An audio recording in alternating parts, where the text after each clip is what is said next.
Salut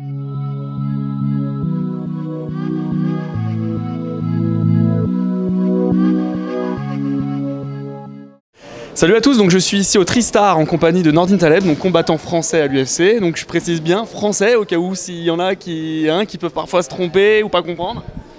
Oui, il y en a qui portent à confusion. Je suis né en France, mais j'ai immigré au Québec il y a 10 ans. Donc le Québec est ma terre d'accueil, mais bon, je suis né en France. Et voilà. Donc tu combats pour ces deux pays?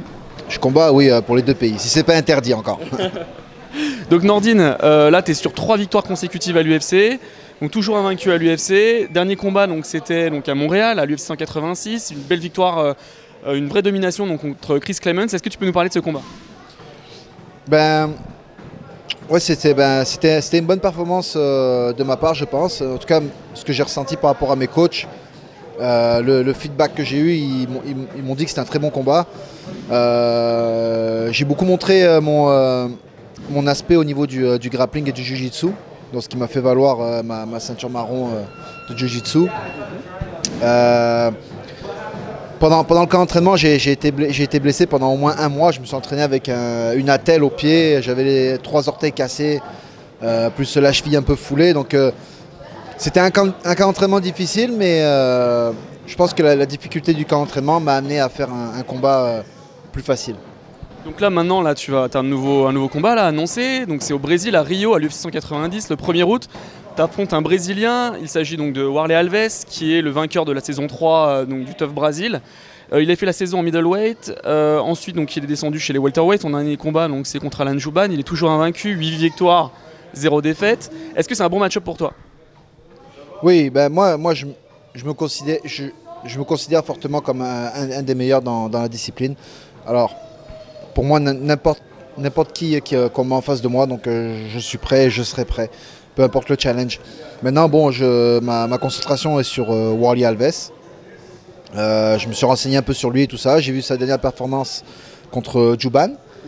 Je pense même qu'il a perdu ce combat-là, à mes yeux. Donc bon, ils lui ont donné gagnant, tant mieux pour lui, mais à mes yeux, il a perdu. Je pense que lui aussi, profond aussi, il sait qu'il a perdu. Mais voilà, là maintenant c'est à mon tour de performer, je suis très impatient. C'est un combat qui arrive plutôt rapidement comparé à mes combats précédents qui avaient plus d'espace entre. Donc je suis resté au chaud et puis c'est ça, je suis toujours comme on dit, je suis toujours sur le chemin de l'entraînement et puis je suis très impatient d'y être. Je veux juste y être maintenant. C'est quoi son style à Warlley Alves? C'est un bagarreur. D'après ce que j'ai observé de ses performances passées, c'est quelqu'un qui met tout dans son premier round. Et après, son énergie disparaît peu à peu, assez distinctement, deuxième round et troisième round.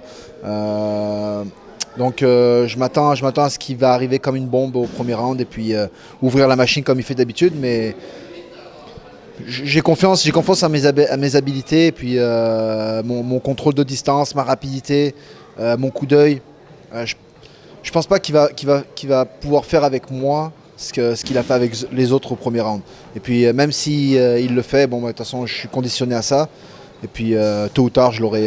C'est pas le premier round, je l'aurai au deuxième. Donc ouais, il risque d'être motivé parce qu'il combat chez lui à Rio. Il va avoir, j'imagine, tout le public pour lui. Ça change quelque chose dans la dimension du combat? Oui, c'est sûr que ça change. Il est chez lui, il s'est préparé chez lui. Il n'a pas à voyager.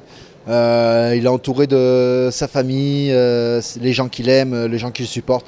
Bon, c'est sûr que je vais pas être la personne la plus bienvenue là-bas, mais bon, ça fait partie de mon chemin. J'ai fait beaucoup de combats dans ces conditions-là. Quand je me suis battu contre Pitzel à Atlantic City, j'étais tout seul contre tout le monde. Là, tout le monde me bouait, tout le monde. Donc même après que j'ai gagné, j'ai eu aucune félicitation de la part du public ou quoi que ce soit. Donc je m'attends à rien. Moi, je fais ce que j'ai à faire. Je suis ici, je suis dans ma bulle, je m'entoure des gens qui croient en moi. J'ai emmené les gens qui croient en moi. Et c'est ça en avant, la cage là-bas ou la cage ici. De toute façon, moi, quand je suis parti dans le combat, j'entends plus grand-chose. Là, il y a juste moi et lui qui existent. Tu disais la préparation, là, l'espace entre les deux combats était plus réduit. Là, tu es dans ta préparation. Donc là, on est à quoi? On est à 2 semaines du combat, c'est ça? Ouais, on est à 2 semaines. Là, aujourd'hui, c'est mon avant-dernier sparring. Donc voilà, environ un petit 2 semaines avant le combat. C'est la dernière semaine d'entraînement. Ouais, voilà. Et donc là, tout se passe bien pour toi, les mécanismes sont là, tout ça? Ah oui, tout se passe merveilleusement. Depuis, ça fait au moins 3 ans que je fais des camps d'entraînement. Je commence bien et puis il m'arrive toujours un pépin au milieu, une blessure ou quoi que ce soit.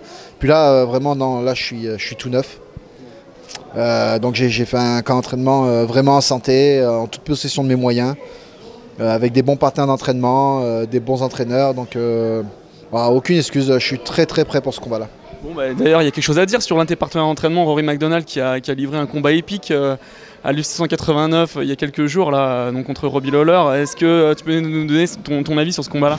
Ouais, vraiment une très très grosse performance de notre partenaire Rory.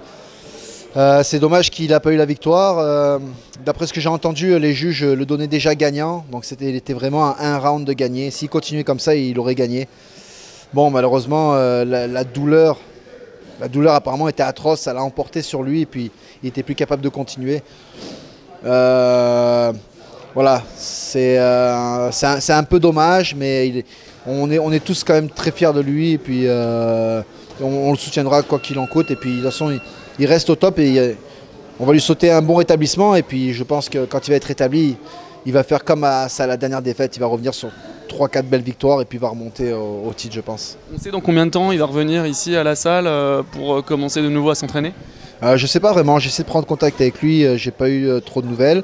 Mais d'après mon expérience, avec des blessures comme il l'a, c'est, je dirais, avant qu'ils reprennent l'entraînement et tout ça, je dirais que c'est au moins un 3 mois minimum.